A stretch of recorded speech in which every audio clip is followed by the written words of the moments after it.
I have a few moments on this tranquil morning, so let's liven up by discussing the Battle of the Somme. 1st of July 1916. We all know that in the first hour, nearly 20,000 British were shot down, and on the first day, about 58,300 in total was shot down, just over that.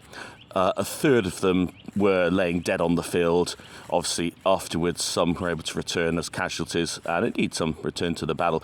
But many had horrible wounds, and many would later die, and it's harder to add up those statistics. But we just know, on the first day, nearly 60,000 shot down. Did we just carry on with the same tactics day after day, as in Blackadder, to move General Haig's drinks cabinet an inch nearer Berlin? As I think Blackadder said, we didn't. But one of the things I'd like to talk about is one innovation that we made on the Somme, which I'm not convinced the Germans ever replicated, actually, was the use of indirect Vickers machine gun fire.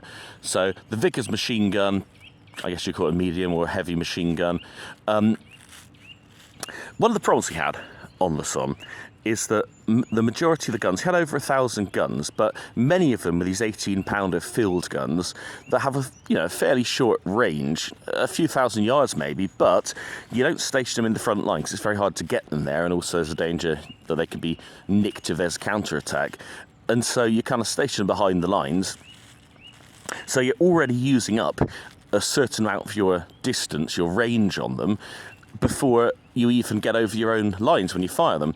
And so in reality, with most of our field guns, we can only target the German frontline trench. And obviously you have a whole frontline system, second line system, even a third line system, and we're not able to target those.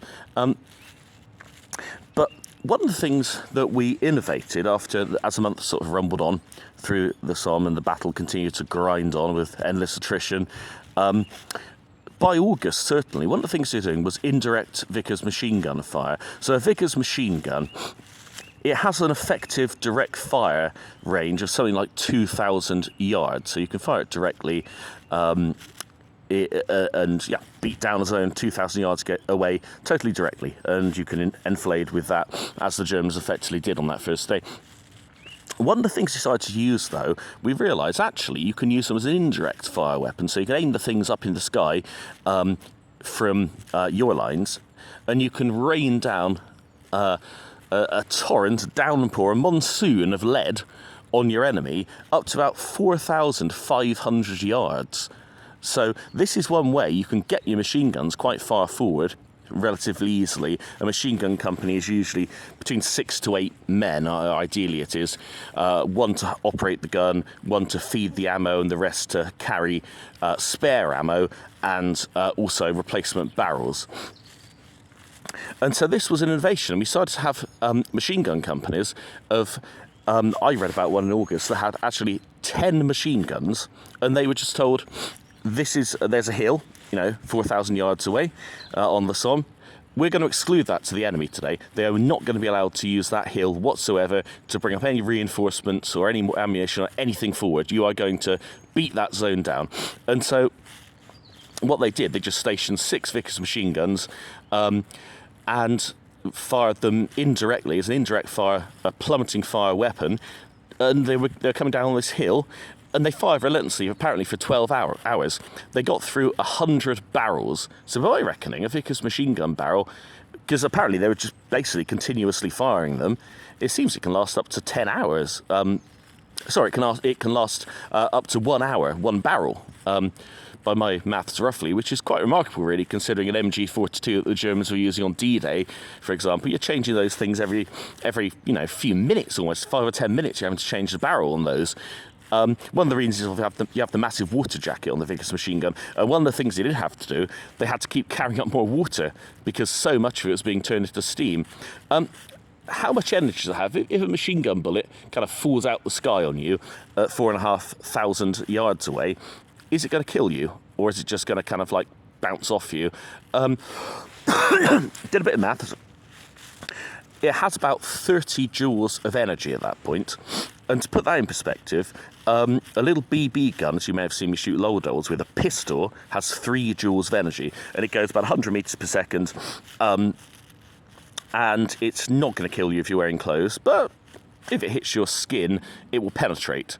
So times that by 10, I think these bullets probably wouldn't kill you, actually.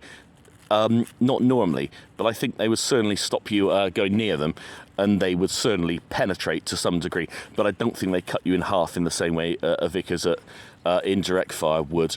But anyway, I mean, the fact is, it's not really about killing people. It's about depriving an area, a whole area, excluding the enemy, so they just cannot use it.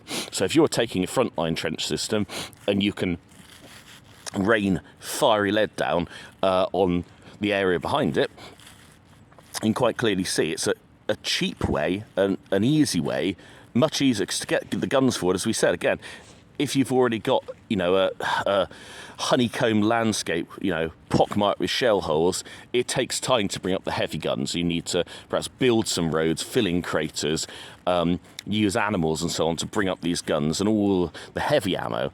Here, we're just talking about little projectiles, you know, 303 bullets. And yeah, so it was an effective way of excluding a zone from the enemy. And this is just one of the innovations we came up with on the Somme, so I thought I'd share it with you.